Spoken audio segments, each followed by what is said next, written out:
I believe that we have incriminating evidence of Sarevok's evil deeds, hopefully one that will focus on him and not us for the murder of the last of the Iron Throne leaders in Candle Keep. We didn't do it, and yet we are the ones being hunted by the Flaming Fist for it. All we need to do is to go through his letters and his journal so that we know what this was all about and what he plans to do so we can put a stop to it. The journal itself is large with a fairly recent entry, so I can be pretty sure that we finally have what we need to put an end to this evil man. Unfortunately, his follower was killed even though we let her go.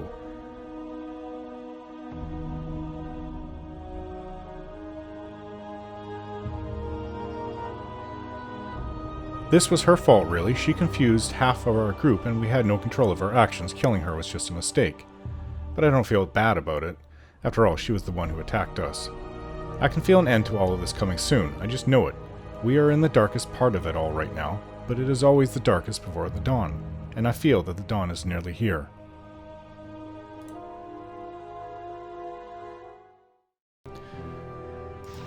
Sarevok, I have received your letter and am quite overjoyed by your proposition. I have told my wife and she is excited as I am. I accept your mission and think that your payment is very adequate. This will be our greatest feat yet, to kill 3 Grand Dukes of Baldur's Gate.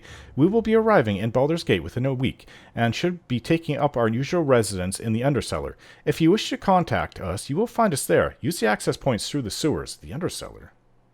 Through the sewers? We never found anything like that. Sarevok, I must say that our first victim was not the challenge that my wife and I had expected. The foppish idiot had only the most token of defenses. However, I can assure you that Entar screamed quite deliciously all the way to the end. I hope that this next mission is much more difficult. From what you have told me, it would seem to be. Assassinating 2 Grand Dukes in their own palace while they harangue the high nobles of Baldur's Gate, no less. I can't wait. You still know where to find us. You should come down and enjoy the pleasures of the Undercellar for yourself. But if I know you, that'll never happen. Your obedient servant, Slith. Slith? Same. They brought in some kind of high-level assassins into the city. Now, what does the Diary of Sarevok say? It's going to take a while to read through this. Personal Diary of Sarevok. This diary looks to be important. I'm going to keep this on my person, so it could be a key piece of evidence incriminating Sarevok's involvement in the Iron Crisis and bandit raids, as well as some other rather interesting insight into his murderous heritage. Some of the more relevant entries are as follows. 21st of Nital, 1366. Father seems to be plotting something major, but as usual, he is not revealing any details of the plan to me. The conversations in his study lately have tended towards the Cloakwood and its natural defenses, and pumping water from caves. I have been able to piece together nothing from this, nor do I know the men who have been visiting him. This will change. 11th of Chess, 1367. Another violent dream. I was a boy again, and a dog was barking at me, so I killed it with the dagger I found in my hand.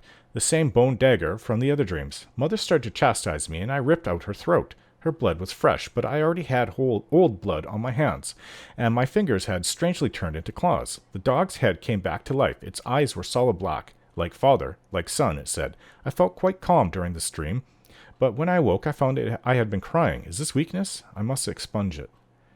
14th of Myrtil, 1367. The ceremony marking the completion of my Deathbringer training seems rather anticlimactic to me, but my performance seems to have impressed Father. He took me aside and informed me that tomorrow he shall reveal to me what he has been plotting these past few months, and even grant me a major role in it, if his associates agree. He assures me that it is a far-reaching plan, and I should not be disappointed with my responsibilities. My interest is quite piqued.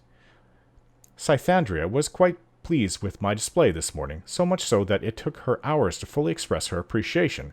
When we first grew close, I remember how glad I was to find someone who was not repulsed by my affinity for death, but tonight I realized that her thirst is not like mine after all. She has no real desire to get in close and perform the deed herself. She prefers to derive her thrill vicariously, and whether she feels the genuine rush of bloodlust as I do, or if she merely thinks of it as a way to excite her arousal, I am not sure, but I fear it is the latter. 15th of Myrtil, 1367.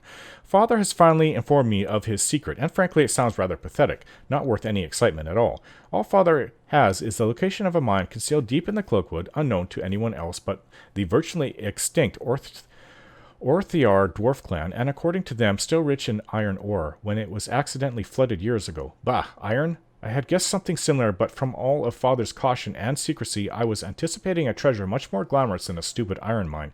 Where is the glorious blood rush that awaits me? I did not spend years of combat training just to assist in Father's counting house. I feel the need for a challenge much more exciting than the rabble I have been wasting my skills on. I feel the need to finally slay something worthy of the strength that I have been sensing awakening within me.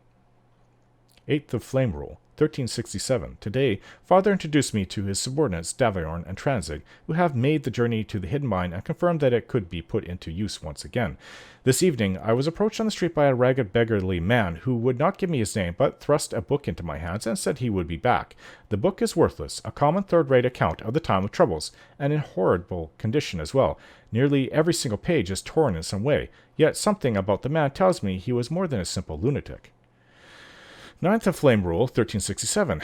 This night's dream was very strange. I was back in the temple, except that every single priestess had my face and held an identical bone dagger. I looked towards the altar where I had always been before, but instead of me tied to the stone slab, it was the tattered book from yesterday. I had a dagger too, and when I stabbed the book, it bled. The blood, and then the book itself, dissolved into a sort of magical energy which overflowed the gutters in the altar and then evaporated into the air. I awoke to what felt like an icy grip trying to shatter my heart. I immediately examined the book again. It was damaged deliberately. No two rips line up. And the only pages that were not torn have to do with the killing of Baal and his efforts to ensure his legacy. The more I think about what this might mean, the more I hesitate to write it down, even here. 14th of Elent, 1367. Cormor has instituted a ban against the Iron Throne from operating within their borders. While this is a great blow to the Iron Throne, it is the perfect opportunity for Father to approach the Iron Throne High Council with his proposal. If things go well, we could begin the operation within the year. In more personal matters, my curiosity about my ancestry grows unceasingly. I simply must know if the dreams speak the truth. I will not believe the words of phantoms without proof, but the priest of Baal I confronted today gave me nothing. He was old and died quickly in my grasp. If the words are true, I shall surely groom stronger acolytes than this. 20th of Elent, 1367. The ragged man has finally appeared, this time without his disguise. He gives the name of Winsky Pierorate and confirms my suspicions. I am indeed one of the fallen Baal's many offspring. He claims to have been apprenticed by a Deathstalker and therefore knows the signs. He has spent the past few years on the move, tracking down as many of the children as he can, but it seems that I am the most promising of them all, and he apparently intends to train me as his sole pupil. He has already informed me that I could not have chosen a more appropriate path than that of Deathbringer. I think I shall enjoy this very much. So he's chosen the path of Deathbringer, and this Winsky Pierorate has been apprenticed to a Deathstalker. Interesting. Sounds almost like the same thing, but who knows.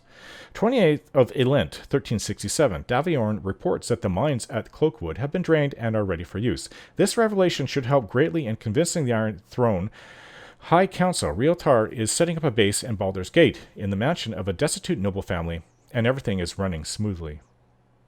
19th of Marpanoth, 1367.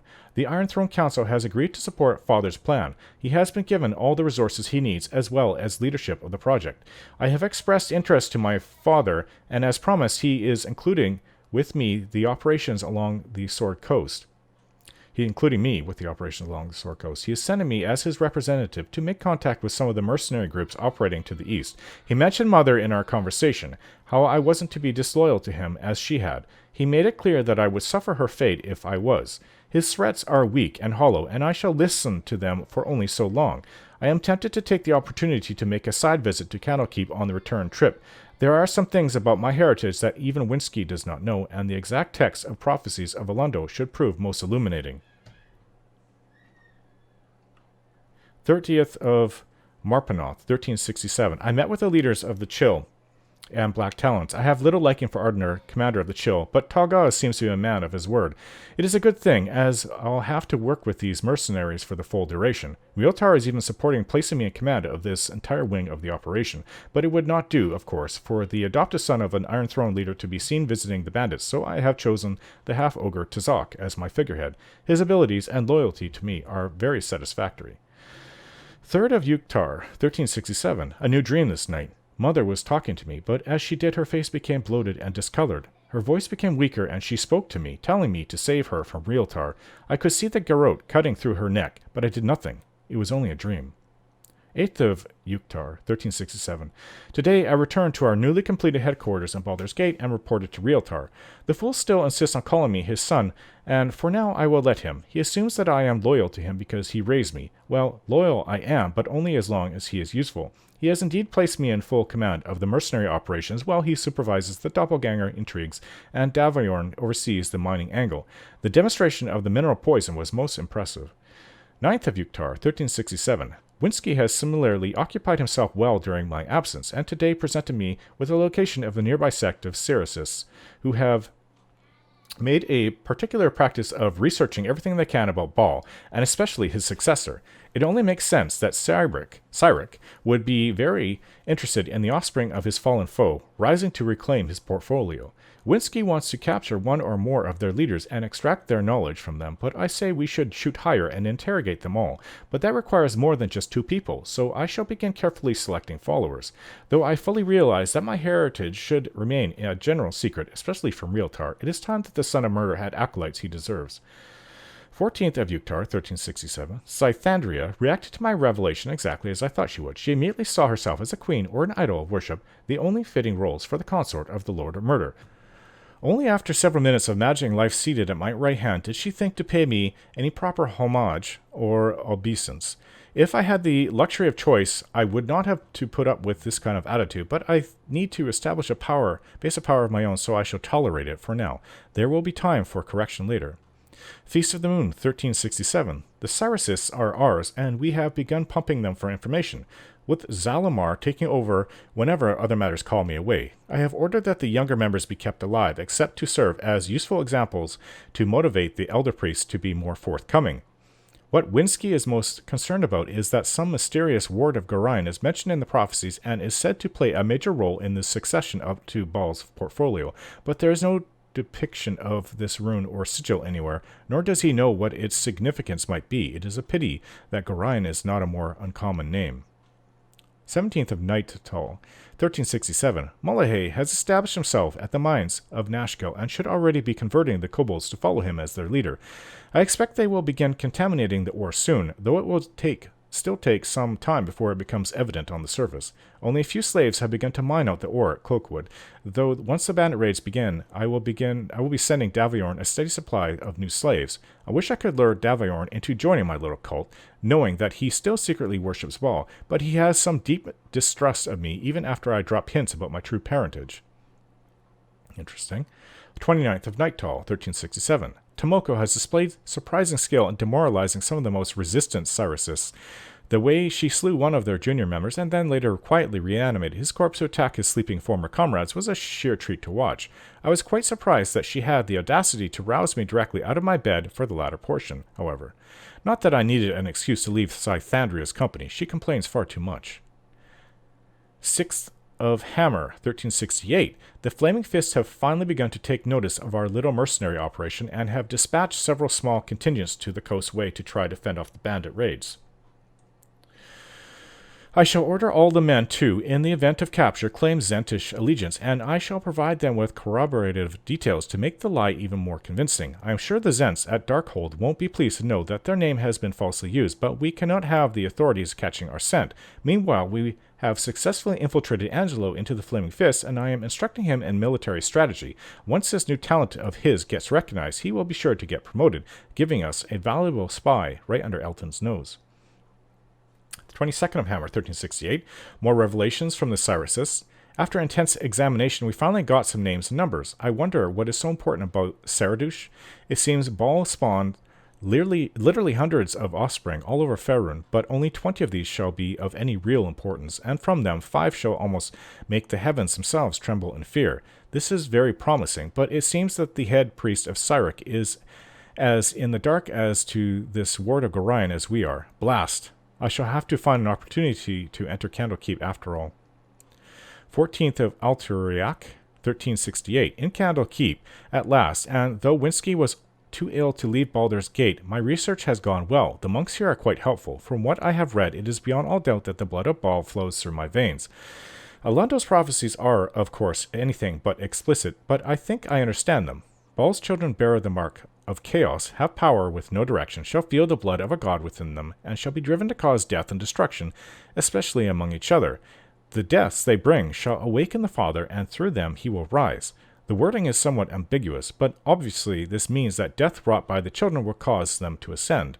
Fitting, and since the Father was the Lord of Murder, proving one's worth must involve an act in accordance with his portfolio. I begin to see what I must do, death on a godlike scale. Oh. Sarevok is truly sick in the head. 15th of Alturiak, 1368. Winsky was a fool. Gorion's ward is not any sort of glyph at all, but rather a brat named Oren, a few years younger than myself, and Gorion himself, though even older now, is doubtless the very same man from the temple all those years ago. How ironic that the face that has been etched upon my brain for most of my life has been, for all this time, living as a monk practically on my doorstep. And while I have nothing to prove it, I believe that Oren was that same squealing baby in the soiled diaper. And this little pipsqueak is to have monumental importance in the fulfillment of my destiny? The very idea seems ludicrous. I barely got more than a glimpse today, but Oren seems nothing more than a blissfully ignorant whelp with next to no training whatsoever, hardly a figure to shake the deities. But Gorion troubles me. He seems to have taken an interest in my readings. I must be careful to be more clandestine in my research. 16th of Alturiak, 1368. I take my leave of Candlekeep now, and not a moment too soon, for I am sure that Gorion has perceived my heritage. I wish I could simply kill him, but I doubt I could safely murder him within this damnable library. One thing I am certain of, Oren is, in actuality, one of Baal's brood as well. All the markings are there, and it would explain Gorion's curiosity of my studies, as well as Oren being mentioned in the prophecy, though there is nothing I can do now. I will have to make certain to return and kill the little brat. It would be foolish of me to let one of my siblings live, especially one being brought up by Harpers, and I am sure that is where Gorion's allegiances lay, and I expect that Baal's power would be shared among his surviving children, so obviously I must make sure that I am the last man standing, if I am to inherit the throne of Baal. I want it all for myself. 19th of Alturiak, 1368, the last of our little Cyric cult, has died, but I think we wrung everything useful from them in time. Winsky largely shares my opinion about Oren in that the child's death is almost certainly called for, but advises me to stop short of actual murder until he can determine exactly what sort of role Gorion's ward is expected to play. Very well, I can wait. Winsky's health seems to be failing him, so he has deputized Samaj to take over the business of sniffing out any possible Baal spawn in the area, and luring them to the Iron Throne on the pretense of business reasons. Those I deem a possible threat I shall kill myself, the rest I shall let Samaj deal with in some way. I have discreetly commissioned a fine suit of armor and sword worthy of the next Lord of Murder, and have postponed my fratricidal activities until I can dress the part. 17th of Chess, 1368. Everything proceeds well. The ore coming from Nashko has started to deteriorate, and the mercenaries have been doing a fine job at seizing any iron caravans en route to Baldur's Gate. Though some of my men have been captured, the Zent story is holding up well, so no trouble has fallen on the Iron Throne, but I will have to be wary for Zentish agents in the coming months. I am actually a bit disappointed in Realtar. His skill in manipulating this whole iron plot notwithstanding, he sees it as nothing more than another way to make money, and increase his own status within the Iron Throne hierarchy. Bah! Who cares about the petty intrigues of one pathetic mercantile organization, when one can control the armies of entire nations? Ah, well, his blindness is my gain. 25th of Tarsak, 1368. The armor is completed, and is wonderfully appropriate for the terrifying presence of a Deathbringer descended from the Lord of Murder. I shall have to congratulate Winsky for helping with the design, especially the additional enchantments awakened only by the presence of the Baal essence. The sword shall not be finished for another day or two, but it seems appropriate that I should kill my first sibling with my own bare hands. Goodbye, Colin de Grage. You are not one of the 20. Alundo never gave a damn about you, and neither do I. 28th of Tarsak, 1368. The Sword of Chaos is glorious. The time is now ripe to deal with that old codger Gorion and his little whelp. I will have to inform my men that I'll be gone for the next few days. Scythandria was furious when she learned I'm taking Tomoko instead of her. Perhaps this will motivate her to support me in areas other than just the bedroom. 2nd of Myrtil, 1368. My long-delayed revenge on the withered old man is complete. I actually killed him a bit too quickly. I wanted enough time to look into his dying eyes and remind him of where we had met before. Ah well, it is of no real consequence. What a pair of prize fools he and his little puppy were, fleeing Candlekeep under cover of night, neither one of them carrying any more than a few pitiful scraps of equipment. Samaj's agents scared them right into our ambush. Unfortunately, the whelp got away, took off running like a terrified jackrabbit after only a single spell. I would have told Tomoko to follow him, but between my laughter and my lust for vengeance, it slipped my mind. Still, with the old fool gone, the young fool shall not be far behind. From what I have seen, I would expect anyone with Orin's level of skill and bravery to simply get lost in the wilderness and die of exposure after a day or two. A fitting end for the prize pupil of the man who thought I was less important than a squealing infant. I returned to Baldur's Gate and the list of brothers and sisters who are actually worthy of death by my hand. Just to be on the safe side, I have contacted Samaj's little network and added Orin's name to those whose deaths will be rewarded. 9th of Mortul, 1368. Well, not only has Orin not gotten eaten by gibberlings as I expected, but has also survived the best attempts of 2 of Samaj's bounty hunters, fallen in with a group of adventurers, and safely met with the mayor of Nashkel. It appears that there may be spine in there after all. Still, it is obvious that this little war party seeks to disrupt our activities in the mines. Happily, Tazak and Tranzig have been well prepared for this sort of thing, and must know just what to do. 15th of Mortul, 1368. The loss of Nashkel was a shocking blow to us, but we can recover. At the emergency meeting, we agreed that the best solution would be to send some of our own men into Nashkel, if not into the mine itself, and corrupt as much ore as possible without getting caught. I suggested that the most opportune time would be during transit. Whether as ore cart drivers or caravan guards, our men should easily be able to contaminate the iron, since everyone else will be watching the horizon, not the wagons, and in the event of an attack by our mercenaries, the Black Talons would already have a couple of their men planted among the enemy. After some debate, even Daviorn was made to see the wisdom of this. The best part is that even if we only manage to poison some of the ore shipped out of Nashkel, rumors will start circulating that the town's iron is still just as tainted as before, and they're just claiming that it's pure and shipping it out anyway. Some might even say that the entire adventuring party was just a lie that Nashkel made up, so people would start buying their iron again. I will mention this additional angle to Realtar tomorrow. Still, the news that Orin is still alive, despite all odds, troubles me greatly. I shall talk the matter over with Winsky and then strike, personally, if I can find the time. 24th of Mortul, 1368. Hellfire and damnation. I cannot believe the dispatches, but there is no denying them. With Tazak's camp destroyed, I shall have to establish a roaming base of operations and supervise it myself. Realtar and Daviorn have agreed to this largely because in my new armor I cannot be recognized and traced back to the Iron Throne. But blast it all, in addition to the loss of the men, this will take up all of my time, and I shall even have to recall most of the death squads that I had ordered to seek out and ambush Orin and company. The situation looks dire. Orin already knows far too much. At least their next move is predictable. Daviorn and a crew handpicked by Realtar have already left to personally guard the mines. So let Orin's little band follow the trail of clues if they wish.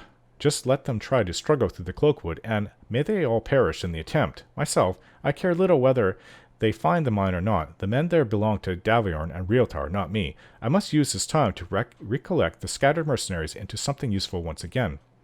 9th of Kythorn, 1368. Back in Baldur's Gate, briefly, for the emergency meeting I had been expecting. The news from the Cloakwood has predictably driven Realtar half mad with worry. I admit that things have not gone anything like the way we planned, but I think we can still turn this to our advantage. For one thing, I strongly doubt that Orin was able to carry more than a few hundred tons of iron ore out of the Cloakwood, meaning that it's still there, waiting for our barges to come pick it up, just as arranged. The trick will be manipulating the public opinion. I must find some way to place the blame for the Iron Crisis squarely on Orin's shoulders, as I cannot make my break with the Iron Throne until the fruit is fully ripe. At least Orin's next move is obvious, here to Baldur's Gate to accuse the Iron Throne. Would that I could slay them in the streets. But we must not cause an uproar, and I am needed back at the camp in any case. I have prepared Zalamar and his hand-picked crew to stand guard in my stead and wait for Orin's next and last blundering step against me. 12th of Kythorn, 1368. Orin has finally entered Baldur's Gate and has gotten very friendly with Scar, but has not yet made any direct move against the Iron Throne. From the tone of his letter, Realtar is on the verge of panic, expecting assassins to emerge from his bedclothes at any moment. He urges me to come to the city at once, mentioning something about wanting me to be present at an important meeting in a secure location. Something tells me the coward is scraping for any excuse to stay out of Orin's reach. Happily, Tazak is now fully recovered and back to fighting strength, so he can resume his former duties while I return to the city and get things under control. 14th of Kythor, 1368. I have long known Realtar's more pacifistic tendencies, but I would never have expected him to actually arrange a meeting with the Knights of the Shield to prevent at war that should be very profitable to him. No one would accuse my mortal father of being a charming man, but he can certainly be oily when he needs to, so I must intervene. But secrecy and deception are crucial now. If the wheel of fate is to spin freely under my hand, I must be very cunning.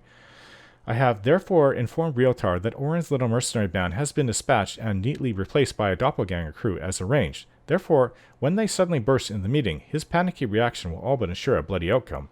But too much is at stake with this to leave anything to chance. The doppelgangers and I must be present as well, though heavily disguised. I shall ask my acolytes to prepare something suitable. Happily, the sect of Sarevok has some old texts which will almost certainly satisfy the entry requirements into Candle Keep, and Winsky and Samaj have already copied down anything of relevance. 19th of Kythorn, 1368. Barely enough time to write, but I must not neglect my journals so. The future dead must know of how the Lord of Murder came to them. Perhaps I shall hire a scribe when time allows. As it turns out, I did not even need to maneuver one of the Cyrus's books into Orin's hands, as Duke Elton was more than willing to give my little scapegoat one of his own texts. Just moments ago, I saw Orin enter the walls of Candlekeep, and I expected our little drama to commence here any minute. My self-styled father, Realtar, is upstairs with 2 representatives of the Knights of the Shield. As foreseen, he has been blocking all my attempts to escalate the border hostilities. Terribly sorry, father, but my true parentage calls, and you're in my way.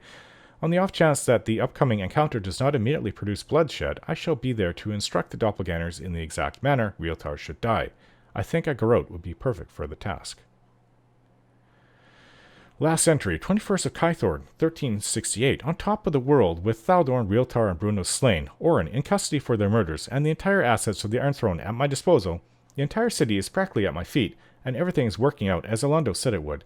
I have announced my intention to donate everything to the war effort, and now that the Silver Shield is out of my way, the rumors of elevating me to Grand Duke are beginning to catch on among the populace. The only blight on the day is the news that the message I sent to Zalamar did not reach him in time, robbing me of 6 of my best and brightest. I have dealt with the messenger accordingly, and perhaps I can arrange it so that I perform Orin's execution personally, thus completing the circle of revenge. I don't think that's going to happen. Very sick and disturbed man.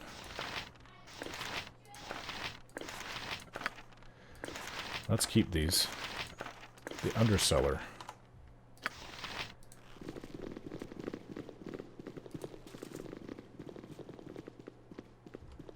There's a little stairway over here. I wonder where this goes. Oh, on top of the whole building. Okay, back down. We follow the righteous path. The path of Helm. Fine. Touch me not! You are You there. unclean. Stand your ground a moment. I demand to know what is going on here. I have been sent from Symbia to determine why this branch of the Iron Throne has foundered, and I have found no one who will stand still more than a second. What in blazes is going on here? What's going on? The Iron Throne is in big trouble, and I'm the cause. You are behind all of this chaos? Unlikely. Most rumors I hear point to one of our own, Sarevok, to be the cause of this turmoil. Unless you are the one responsible for the trouble in the Cloakwood Mine?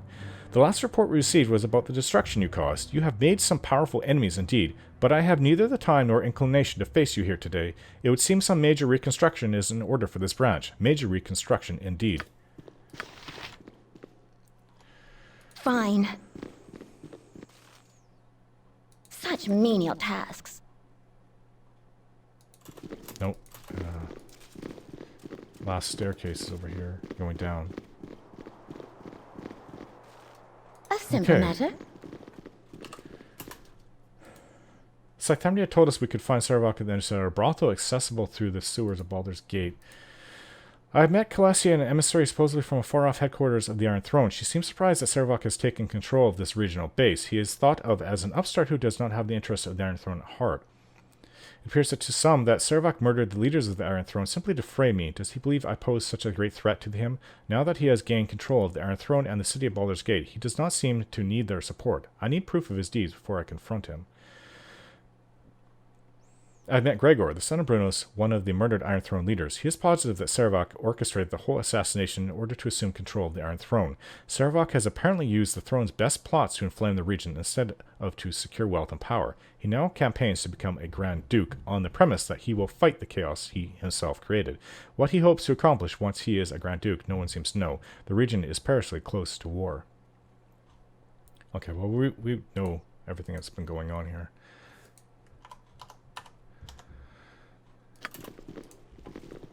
We have to find this underseller.